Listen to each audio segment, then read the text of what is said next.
దాత్రి టీవీలో మీ personal interview కోసం, వ్యాపార ప్రకటనల కోసం ఈ నెంబర్కి సంప్రదించండి. ఉమెన్కి ఒకప్పుడున్న స్వేచ్ఛ, ఒకప్పుడున్న ఫ్రీడమ్ అంటే అప్పుడు లేదు, చాలా రెస్ట్రిక్టెడ్గా ఉండేది. ఇప్పుడు చాలా ఫ్రీడమ్ ఉంది కంపారిటివ్లీ. బట్ స్టిల్ మాకు ఫ్రీడమ్ లేదు అని అనుకుంటున్నారు ఇంకా పిల్లలు.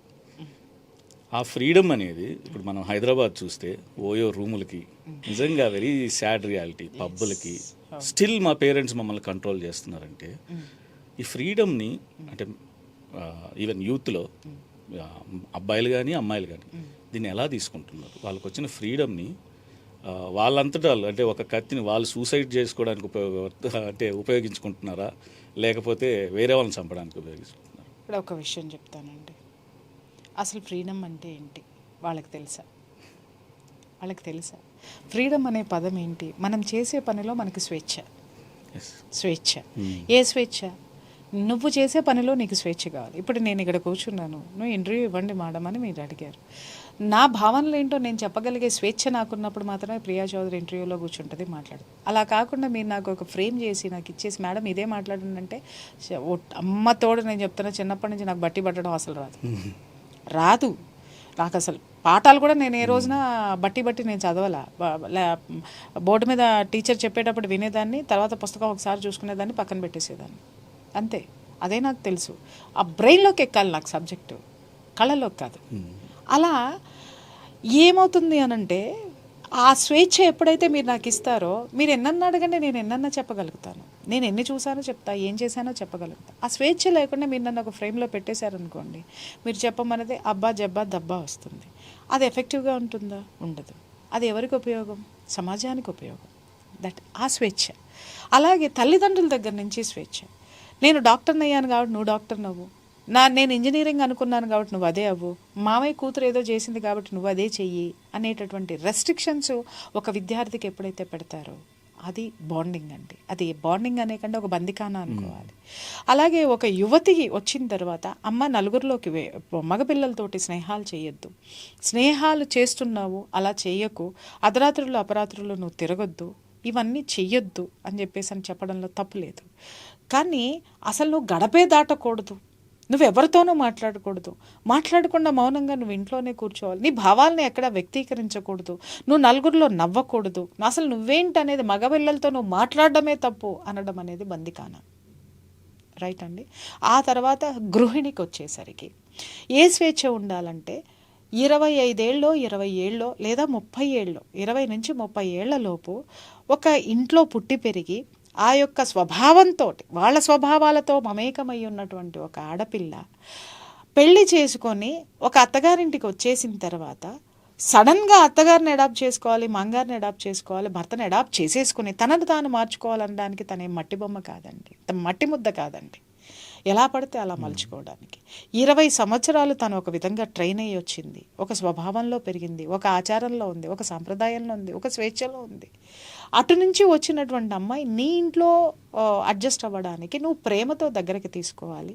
అలాగే తనకి కావాల్సినటువంటిది ఏంటో నువ్వు ఫస్ట్ ఇస్తే తను నీకేం కావాలనేది ఇస్తుంది. అలా కాకుండా ఒక ఫ్రేమ్ గీసేసి అత్తగారు చెబితేనే వినాలి, నువ్వు గడప దాటడానికి వీల్లేదు, నీకెందుకు డబ్బులు ఇవ్వాలి, తండ్రి అడిగినప్పుడల్లా డబ్బులు ఇచ్చేవాడు, అలాగే భర్తను అడిగినా కూడా ఇవ్వడు, అడిగి ఇచ్చినా కూడా అత్తగారితో ప్రాబ్లం, మామగారితో ప్రాబ్లం, లేదా భర్తే అడుగుతున్నాడు ఎందుకు నీకు డబ్బులు అని అడుగుతున్నాడు. ఇలాంటి రెస్ట్రిక్షన్స్ అన్నీ పెట్టడం ఒకటైతే ఎవరితో మాట్లాడాలి, ఎవరితో మాట్లాడకూడదు, ఎవరితో బంధుత్వం ఉండాలి, ఎవరితో బంధుత్వం ఉండాలి, ఏ చీర కట్టుకోవాలి, ఏ చీర కట్టుకోకూడదు, అసలు ఎంత చదువుకున్నా నువ్వు బయటికి ఎందుకు వెళ్ళాలి, నువ్వు ఉద్యోగం చేయకూడదు, తనకు ఉద్యోగం చేయాలని ఉంటుంది, సరే లెట్ హర్ గో అండి. అక్కడ సాధక బాధకాలు ఎవరైనా ఉంటే మానే తలుచుకుంటే అబ్బా నా ఇంట్లో ఉద్యోగం చేయకపోయినా పర్వాలేదు, నా వాళ్ళు నన్ను పోషిస్తారు అనుకుంటే వెనక్కి వస్తుంది. అది లేదు అనుకున్నప్పుడు, తను చెయ్యగలదు అని అనుకున్నప్పుడు నువ్వు వదిలేయడం వల్ల తనకి నీ మీద ప్రేమ పెరుగుతుంది. ప్రేమను తెంచుకునే ఆడవాళ్ళ పట్ల జాలి చూపిస్తాను నేను, పెరుగుతుంది. అలా కాకుండా తనకున్నటువంటి ఒక సంగీతం వచ్చినటువంటి అమ్మాయిని పెళ్లి చేసుకున్న తర్వాత తను పాడాలనుకుంటే నువ్వు పాడకూడదు, నువ్వు నా ముందే పాడాలి అంటే ఆవిడ నీకోసం తల్లిదండ్రులు కనలేదు, నీతో కలిసి జీవించడానికి కన్నారు. అర్థమైందా అండి? అలా కాకుండా నేను తాళి కట్టాను కాబట్టి పెళ్ళాం కాబట్టి నువ్వు వినాలి అని అంటే దట్ ఈస్ బందికానా. అక్కడ స్వేచ్ఛ కావాలి. అలాగే అక్కడి నుంచి ఒక తల్లి రూపంలోకి వచ్చిన తర్వాత నాకు స్వేచ్ఛ లేదు లేదా నాకు స్వేచ్ఛ కావాలి అని ఎవరైనా అనుకున్నారు, మాట్లాడారు అని అంటే ఆ తల్లికి ఉండవలసినవి ఏంటి అని అంటే పిల్లలకి ఏమి ఇష్టమైతే అది పెట్టాలి, తల్లిదండ్రులకి ఏమి ఇష్టమైతే పెట్టాలి, లేకపోతే ఇంకొకరికి ఏదన్నా జరిగితే అదే చేయాలి. తల్లి అంటే ఏంటి? సేవ చేయడం కోసమే ఉంది, చాకరీ చేయడం కోసమే ఉంది. తల్లి మాట్లాడకూడదు, తల్లి అరవకూడదు, తల్లి చేయకూడదు. అది తల్లికి బంది కాను. అత్తగారు ఉంది, అత్తగారు ఉన్నప్పుడు కోడలు వచ్చింది కాబట్టి కోడలకు వండి పెట్టాలి, కోడలికి చాకరీలు చేయాలి. అలాగే అత్తగారు అనగానే ప్రతి ఒక్క విషయానికి విమర్శకి గురి అవ్వడము. అరే అత్తగారు అనగానే కొంతమంది కొడుకులు ఉంటారు, అత్తగారు దీనికి గురయ్యేటటువంటి తల్లిని కూడా మా ఆవిడ వచ్చింది, మా ఆవిడ మాటను, భార్య మాటని తల్లిదండ్రులను పక్కన పెట్టేటటువంటి అత్తగారి పోస్టులు, అది బంది కాదా? కోడలికే చేయాలి, కోడలిని ఇంకా బాధ్యతలు మొయ్యాలి. ఆవిడ కోడలు వచ్చిన తర్వాత కూడా నేను ఉద్యోగానికి వెళ్తున్నాను అత్తయ్య గారు, మీరు చేసి పెట్టండి అని అంటే, అరే ఆవిడ 40 ఏళ్ళు చేసిందండి పాపం ఆ ఇంటికి, నువ్వు వచ్చిన తర్వాత నువ్వు యాడానైతే ఆవిడకేంటి, ఆవిడ పరిస్థితి ఏంటి చెప్పండి. అలాగే నీ తల్లిదండ్రులు వచ్చేసి నెలల తరబడి నీ ఇంట్లో కూర్చుంటే ఆవిడ పరిస్థితి ఏంటి? అలాగే ఇటువైపు అత్తగారికి కూడా నువ్వు కూతుర్ని కన్నావు కాబట్టి నువ్వు కూతురుతో మాట్లాడడానికి వీల్లేదు, కూతురు ఇంటికి వచ్చేసింది అని అన్నా కూడా, అలాగే భర్త ఏదన్నా అన్నా కూడా నా బిడ్డను ఎందుకు అన్నావు అంటే అడిగే హక్కు నీకు లేదు అనేటటువంటి, అది అత్తగారికి బందికానానే. అర్థమైందా? స్వేచ్ఛకి బందికానాకి తేడా తెలుసుకోవాలండి. ఇక్కడ మనం చేసే పనిలో స్వేచ్ఛ అంటే అది హద్దులు ఎప్పుడూ దాటకూడదు. ఇప్పుడు మీరు నన్ను మాట్లాడమన్నారు కదా, నా ఇష్టం వచ్చినట్టు మాట్లాడితే జనం రిసీవ్ చేసుకుంటారా అంటే చేసుకోరు. అలాగే మీకు స్వేచ్ఛ ఇచ్చాను కదా అని మీ ఇష్టం వచ్చిన ప్రశ్నలు మీరేస్తే నేను సమాధానం చెప్పడానికి నేను ఇక్కడ సిద్ధంగా లేను, చెప్పను కూడా, మొహం మీద చెప్తా, మూవ్ బంద్ చేయండి ఫస్ట్ అని చెప్పేసాను. అంటే స్వేచ్ఛకి పరిమితులు ఉన్నాయి, హద్దులు ఉన్నాయి, అవి తెలుసుకొని స్వేచ్ఛను అడగాలి. మీరన్నారు ఈ తరంలో ఉన్న వాళ్ళకి ఆ తరంలో స్వేచ్ఛ లేదండి. ఏ తరంలోనైనా ఆడపిల్లకి స్వేచ్ఛ ఉంది సార్, స్వేచ్ఛ ఖచ్చితంగా ఉంది. ఆది శక్తి నుంచి ఈ విశ్వం ఉద్భవించిందే ఒక శక్తి నుంచి, ఆవిడ ఆడదే.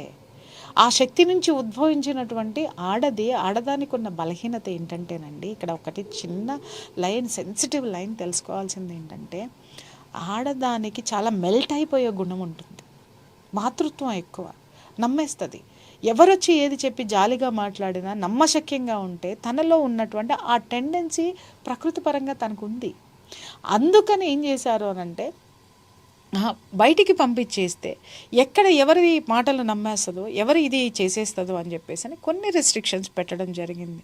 ఆ రోజు శివుడి దగ్గర నుంచి అదే జరిగింది. ఈవిడికి 3వ కన్ను ఇస్తే కోపం తొందరగా వస్తుంది ఆడవాళ్ళకి, చూడండి కోపం చాలా తొందరగా వస్తుంది. కోపం రాదు వాళ్ళకి, వస్తే ఏం చేస్తారో వాళ్ళకి అర్థం కాదు. భర్త కాదు కదా, నువ్వు పరమేశ్వరుడు వచ్చిన ఆపినా ఆగరు వాళ్ళు, అంత కోపం వస్తుంది. అందుకని అమ్మవారి దగ్గర ఉన్నటువంటి 3వ కన్ను ఈవిడికి కోపం వస్తే ఏ నిమిషానికి బూడిద జీతుంది, ఎందుకు వచ్చిన గోలా నాకు ఇచ్చే అమ్మ అని తీసుకున్నాడు ఆయన. త్రిశూలం ఆవిడదే, అర్థమైందండి.